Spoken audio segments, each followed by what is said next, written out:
Live from KTUL Tulsa.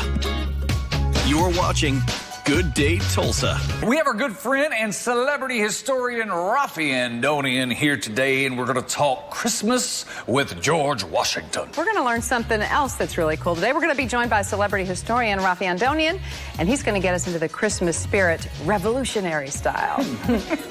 Hard to believe, but we are just over a week away from Christmas, and today we're going to get into the Christmas mood and party like it's 1789. Always a good time. Party like it's 1789. Now, in the studio with us, celebrity historian Raffi Andonian. It's always a great time when we get to bring and spend some time with Raffi and his beautiful wife. They're great people, and we're glad you're here. Now, we have to talk about what it was like back in the day, because as we were talking about it just a minute ago, I realized I had no idea what Christmas was like back in the day. A different planet, certainly, because you look at colonial America, let's go back to the 17th century, so we're talking about the 1600s. Depends where you are in early America. It was hotly debated. There's different things. So, for example, you go up to New England where you have the Puritans. Now, there's a couple of different Puritan colonies, but you all know the Pilgrims and, right. Plymouth Colony, Mayflower. I think we just had Thanksgiving, right? Right. Well, you know what? They weren't big fans of Christmas. They saw it as, we don't want to do that Church of England stuff. We came here to leave the Church of England. So as a result, they actually had a lot of rules against it. A couple of guys one time, they said they wanted to kind of maybe take a day off of work in the Plymouth Colony.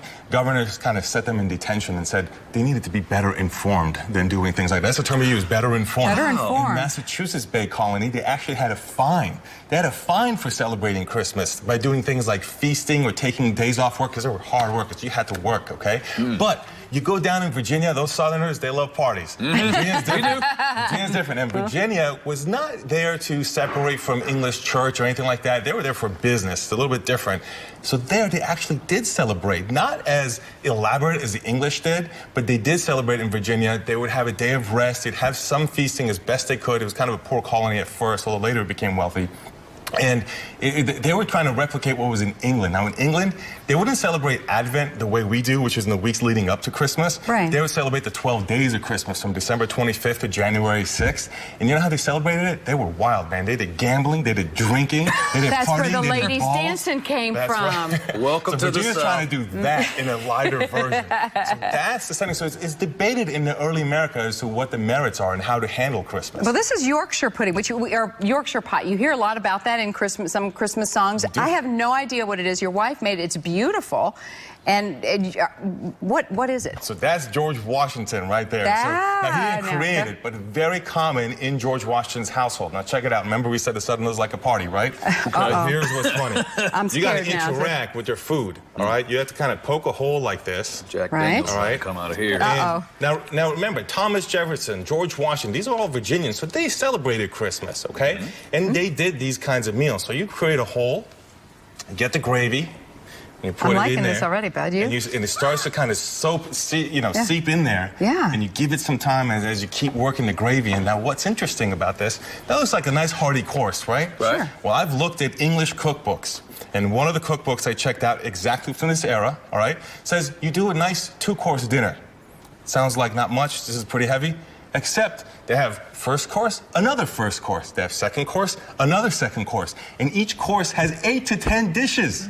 So this is like So they're hobbits having 40 first dishes breakfast, over second Christmas. breakfast. Yeah. It's like a crazy, crazy party. Now, George Washington, now, he wasn't always partying on this. On the topic of George Washington Christmas, you know, we had that picture up, the painting up. Yeah. Remember, he was going through all kinds of things. So, on that painting, what you're seeing on screen, what that is, of course, is crossing of the Delaware in 1776. On Christmas Day is when they crossed the Delaware River. It's iced over. There were 3 parties that were supposed to go across. Only one made it. His was the one that made it.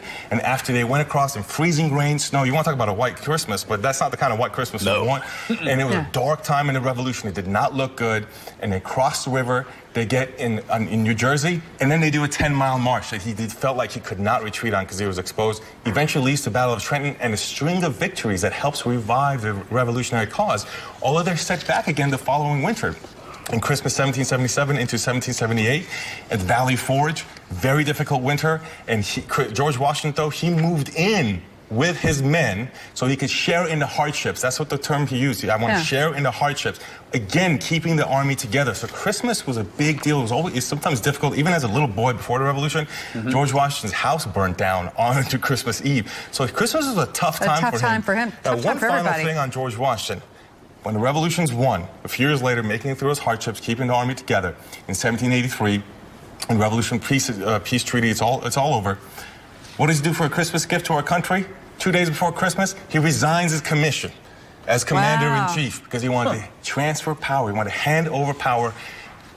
Really incredibly rare in history that you have a commander-in-chief voluntarily give up their power, and that's what he did after the Revolution, as a Christmas gift to the country. Wow. So that's George Washington Christmas. If you went to his house, in his letters, you hear about this Christmas pie all the time. That's amazing. I got a cousin's getting better informed 2 to 5 right now. That's interesting. I didn't know that was a thing. We always learn something when we come. Thank you for this, and we're going to tie into that in just a little bit. You need to spend some time over at celebrityhistorian.com. That's his website for Raffi Andonian, and he has the recipe of George Washington's Christmas pie, and you can get that at Noshings with Nicole. Noshingswithnicole.com. I'm going to try this as long as it's not like sheep lung or something, okay? Oh, my. Yeah. You it's never like know. Chicken pot pie. That's what I would compare it to. Kind of like chicken pot pie. Well, that can't go wrong. No. I do like that.